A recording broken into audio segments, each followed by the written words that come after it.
Social মিডিয়ার chat বক্সে অচেনা কোনো পরমা সুন্দরীর একটা ছোট্ট হাই মেসেজ, আর তাতেই গলে যান আপনি, আপনার তথাকথিত পুরুষালী অহংকার।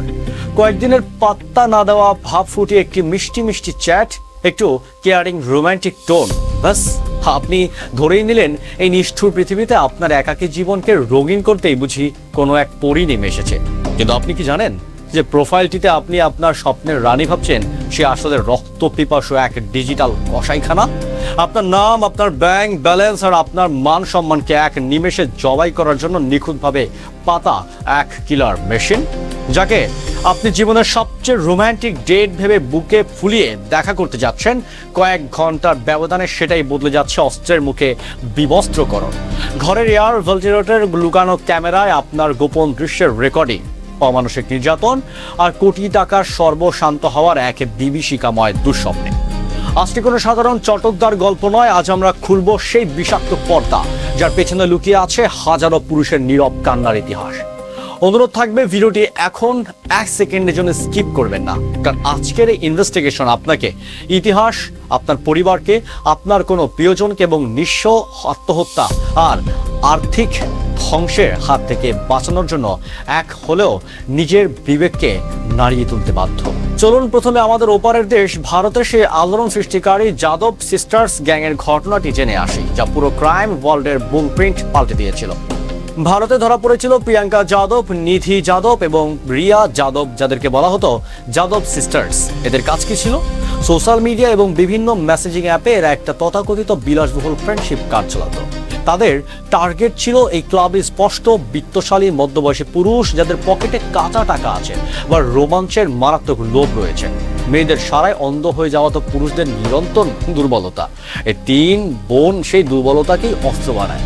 শিকার যখন তাদের প্রেমে হাবুডুবু খেত, তখনই ফলো হতো আসল চাল। চলো না আজ কোনো শুনপান জায়গায় সামনাসামনি একটু দেখা করি। সুলতান নয়ডার সেক্টর 54 এর খেলগাঁও পার্কের মতো নীরব নির্জন জায়গায় যখনই ভুক্তভোগী দেখা করতে যেতেন, তিনি ঘৃণাক্ষরেও টের পেতেন না যে ব্যাকআপ হিসাবে পেছনে লুকিয়ে রয়েছে 2টি কালো এসইভি গাড়ি। যেই না ডেটিং জমে উঠতো, অমনি সেখান থেকে আগ্নেয়াস্ত্র হাতে বের হয়ে আসতো অমনির যাদব, পঙ্কজ যাদব এবং মঙ্গেশ যাদব, এই 3 বোধের অপরাধী চক্রের মূল চালিকা শক্তি। মুহূর্তের মধ্যে পাল্টে যেত দৃশ্যপট। পিস্তলের বাট নিয়ে আঘাত, চোখের সামনে রামদানা ছাড়া এবং অমানসিক মারধর। ভুক্তভোগীর ফোন কেড়ে নিয়ে পাসওয়ার্ড আদায় করে তাৎক্ষণিকভাবে ব্যাংক অ্যাকাউন্ট শূন্য করে দেওয়া হতো। উলঙ্গ ভিডিও করে পর্ন সাইটে পাবলিশ করে দেওয়ার হুমকি দেওয়া হতো। পারিবারিকের কাছে নোংরা ভিডিওগুলি পাঠিয়ে দেওয়ার ভয় দেখানো হতো। তাদের শেষ শিকারের কাছ থেকে লাখ লাখ টাকা ক্যাশের পাশাপাশি তার বহুমূল্যের ব্র্যান্ডেড ফরচুনার গাড়িটি ছিনতাই করে চম্পট দেয় এই গ্যাং। তারা জানতো সমাজে মুখ দেখানোর ভয় কোনো পুরুষই সহজে পুলিশের কাছে যাবে না, আর এই লোকলজ্জার ভয়কে পুঁজি করে তারা কোটি কোটি টাকা হাতে নিয়েছিল। অবশেষে পুলিশের পাতা জালে তারা হাত নাতে গ্রেপ্তার হয়। আপনি কি ভাবছেন এমন ঘটনা শুধু ভারতের নয়ডাতে ঘটছে? না, একটু ঘাটলে দেখা যায় এই হ্যানি ট্র্যাপের শেষ পরিণতি কতটা ভয়াবহ হতে পারে। কয়েক বছর অপেক্ষা আগের ঘটনা। পুরন ঢাকার এক নামকরা পোশাক ব্যবসায়ীর ফেসবুকে ফ্রেন্ড রিকোয়েস্ট পাঠায় এক মডেল টাইপের তরুণী। মিষ্টি কথায় বলে সেই বৌদ্ধ ব্যবসায়ী ঢাকার পার্শ্ববর্তী এক রিসোর্টে দেখা করতে যান। রিসোর্টের রুমে প্রবেশ করার 20 মিনিটের মাথায় ঘরের দরজা ভেঙে প্রবেশ করে তথাকথিত আইন শৃঙ্খলা বাহিনীর ভুয়া সদস্য ও সাংবাদিক। তাকে বিবস্ত্র করে ওই নারীর সাথে ছবি তোলা হয়, সাথে সাথে 50 লাখ টাকা দাবি করা হয়। নগদ টাকা না পেয়ে তার স্ত্রীর কাছে ফোন দিয়ে বলা হয় আপনার স্বামীর ধর্ষণের অপরাধে ধরা পড়েছে। শেষ পর্যন্ত জমি বিক্রি করে সেই টাকা মেটাতে হয়েছিল ওই ব্যবসায়ীকে। পরবর্তীতে মানসিকভাবে ভেঙে পড়ে হৃদরোগে আক্রান্ত হয়ে মারা যান তিনি। কিছুদিন আগে মধ্যপ্রাচ্যের এক উচ্চপদস্থ সরকারি কর্মকর্তার হ্যানি ট্র্যাপের শিকার হন। চ্যাটবক্সে পরিচয় হওয়া এক তরুণী তাকে একটি বিশেষ ফ্ল্যাটে ডেকে পাঠায়। সেখানে আগে থেকেই তৈরি ছিল গোপন ক্যামেরা। আপত্তিকর ভিডিও ধারণ করার পর শুরু হয় শত কোটি টাকার ব্ল্যাকমেইল। সেই কর্মকর্তা ভয় ও লোকলজ্জায় কাউকে কিছু বলতে পারেনি। টানা কয়েক মাস ব্ল্যাকমেইল হওয়ার পর মান সম্মান বাঁচানোর আর কোনো পথ না পেয়ে নিজের অফিসের রুমে গলায় ফাঁস দিয়ে আত্মহত্যা করেন। চিঠি লিখে গিয়েছিলেন আমি ফাঁদে পড়েছি, সমাজ আমাকে ক্ষমা করবে না। এই ঘটনাগুলো আমাদের কি শেখায়?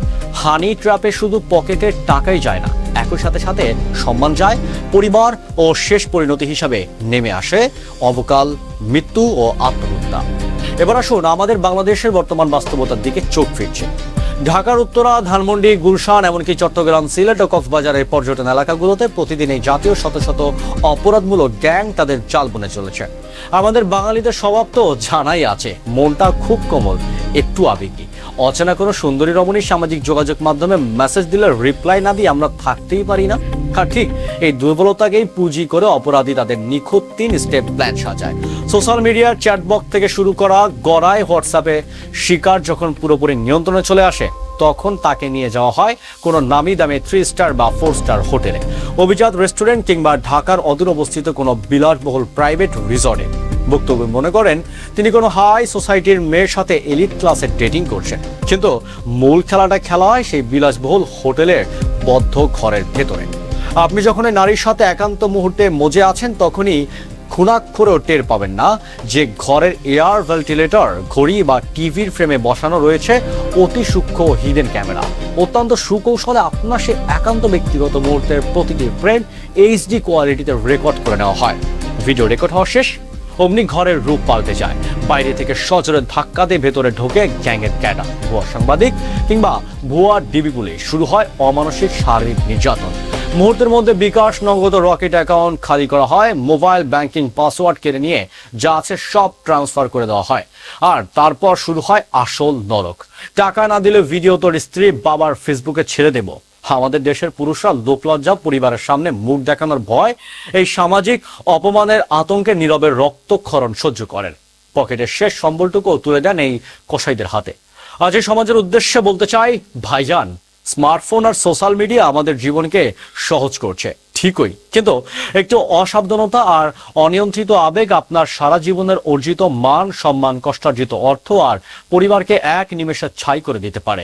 সাময়িক রূপের মোহ আর ক্ষণিকের কামনার বশে নিজেকে এমন এক গর্তে ফেলবেন না যেখান থেকে বের হওয়ার পথ একটাই, আত্মহত্যা। আজ নয়ডার যাদব সিস্টার্স হয়তো গড়াদের ওপারে জেল খাটছে, কিন্তু আপনার হাতের মোবাইল স্ক্রিনের ওপারে ঘাপটি মেরে বসে আছে আরো শত শত যাদব সিস্টার্স আর তাদের মাস্টার মাইন্ডরা। অচেনা মেসেজে সাড়া দেওয়ার আগে হাজারবার ভাবুন। কোন হোটেল বা রিসর্টে যাওয়ার আগে নিজের সুরক্ষার কথা চিন্তা করুন। আপনার সচেতনতাই পারে এই ডিজিটাল কসাইখানাকে রুখে দিতে। আজকের মতো বিদায় নিচ্ছি, খুব শীঘ্রই ফিরছি নতুন কোনো অপরাধের পেছনে বিভৎস সত্য উন্মোচন করতে। কারণ ভয়েস অফ সুমনের উদ্দেশ্য একটাই, সচেতনতার জন্য, সুন্দর এক পরিবর্তনের জন্য। ধন্যবাদ।